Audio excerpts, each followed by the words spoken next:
एक 6 साल का बच्चा एमएलए तो नहीं बन सकता, लेकिन बिहार में एक एमएलए ने एमए की डिग्री सिर्फ 1 साल में ही ले ली।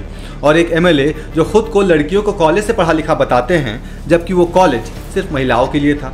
और सबसे शॉकिंग बात, यही लोग फिर से बिहार इलेक्शन 2025 में वोट मांगने वाले हैं। तो क्या आप अपने बच्चों के लिए भी यही शॉर्टकट चाहेंगे, या फिर डेमोक्रेसी में सच को चुनेंगे? बिहार में फेक डिग्री का खेल कोई नया खेल नहीं है, लेकिन जब पॉलिटिशियंस जो खुद कानून बनाते हैं एफिडेविट में ही झूठ निकले लगेंगे, तो भरोसा हम किस पर करें? इलेक्शन एफिडेविट एक लीगल डॉक्यूमेंट होता है, हम सब जानते हैं, जिसमें हर कैंडिडेट अपनी क्वालिफिकेशन, एसेट्स और क्रिमिनल रिकॉर्ड बताते हैं। लेकिन अगर वही एफिडेविट झूठ का कागज़ बन जाए तो डेमोक्रेसी एक तरीके से पेपर वेट बन जाती है।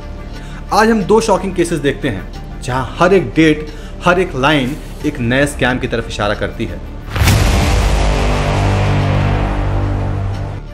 सबसे पहला नाम हरिभूषण ठाकुर बचौल, बीजेपी की एक एमएलए।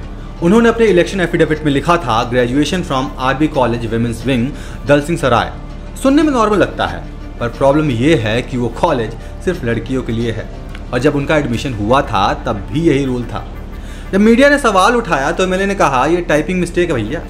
लेकिन सोचिए, क्या एक इलेक्शन एफिडेविट जहां सिग्नेचर होता है, स्टैंप होता है और ये एक लीगल ओथ होता है, उसमें टाइपिंग मिस्टेक का एक्सक्यूज चल सकता है? आप अपने पैन कार्ड में एक गलत डेटा डाल के देखिए, 3 महीने लग जाएंगे वेरीफाई होने के लिए। लेकिन एक एमएलए, एक पूरे कॉन्स्टिट्यूएंसी का नेता, झूठा कॉलेज लिख दे और कुछ भी ना हो। अब दूसरा केस और भी ज्यादा फिल्मी है। Usha Sinha, former MLA of Janata Dal party. उन्होंने एफिडेविट में लिखा, MA in 1982 from women's college Gaya. लेकिन जब आप टाइमलाइन देखेंगे तो पूरी तरीके से दिमाग हिल जाएगा। इंटरमीडिएट किया 1980 में, ग्रेजुएशन 1981 में और एमए 1982 में। मतलब हर साल एक डिग्री, बिना किसी बैकलॉग, बिना किसी ब्रेक के। और उस कॉलेज की स्थापना ही हुई थी 1975 में, जब उनकी हाई स्कूल भी नहीं कंप्लीट हुआ था।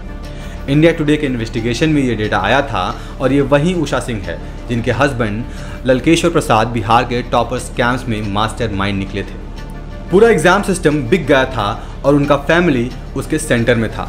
तो जब स्टूडेंट्स नीट यूपीएससी के लिए 5-5 साल लगाते हैं और ये लीडर्स 1 साल में एमए कर लेते हैं, तो देश की डिग्री असली है या फिर डेमोक्रेसी ही फेक हो गई है? और अब सवाल आता है, गलती थी या जानबूझकर किया गया झूठ? इलेक्शन एफिडेविट में फेक इन्फो देना आईपीसी के तहत पनिशेबल ऑफेंस है, 3 साल तक जेल हो सकता है। लेकिन आज तक किसी एमएलए को इसके लिए बिल्कुल सज़ा नहीं हुई है। इलेक्शन कमीशन बस एफिडेविट जमा करता है, वेरीफाई नहीं करता क्या? एनजीओ जैसे कि एडीआर, इलेक्शन वॉच बार बार डिमांड कर चुके हैं कि फेक एफिडेविट्स को फास्ट ट्रैक कोर्ट्स में भेजा जाए, लेकिन होता कुछ भी नहीं। इवन 2019 के लोकसभा चुनाव में 35 एमपी ने गलत क्वालिफिकेशन दी थी, लेकिन एक भी डिस्क्वालीफाइड नहीं हुआ। अब जब 2025 के बिहार असेंबली इलेक्शंस आ रहे हैं, तो सवाल सिर्फ पिछले स्कैम्स की नहीं है। सवाल है कि क्या वोटर्स इस बार आंखें खोलेंगे?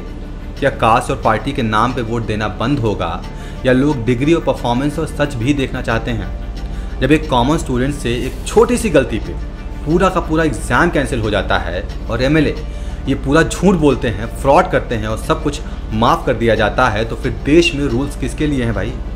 आपको क्या लगता है, क्या इलेक्शन कमीशन को एफिडेविट जो भी पॉलिटिशियन जमा करते हैं उनको वेरीफाई करना चाहिए?